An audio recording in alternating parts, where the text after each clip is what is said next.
legend of Saka and the birth of the Javanese script. Long ago, the island of Java was ruled by a terrible king named Dewata Cengkar. He was not like other kings. His hunger was monstrous, for he craved human flesh.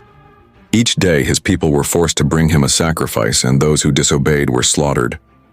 The kingdom lived in fear, and the land grew barren with sorrow.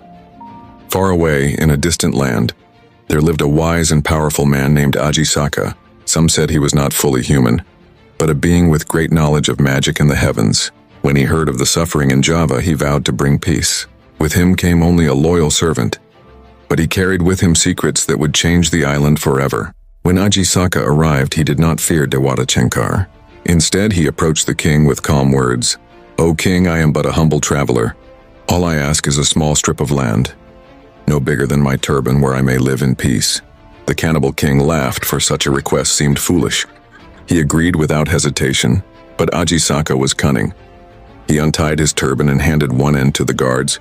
As they walked, the turban stretched longer and longer, never ending, as though woven from the horizon itself. It stretched across fields, rivers, and forests until at last it encircled the entire kingdom. By the time the turban tightened, Dewata Cengkar realized too late that he had been tricked.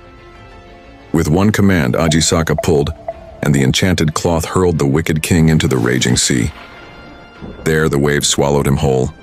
The people rejoiced, for they were free from his cruelty. They hailed Saka as their new ruler, a savior who brought light where there had been darkness. But Saka's story did not end in triumph alone. Before leaving his homeland, he had left behind two loyal servants, Dora and Sembada, with strict instructions, one to guard his sacred heirloom, and the other to retrieve it when he called.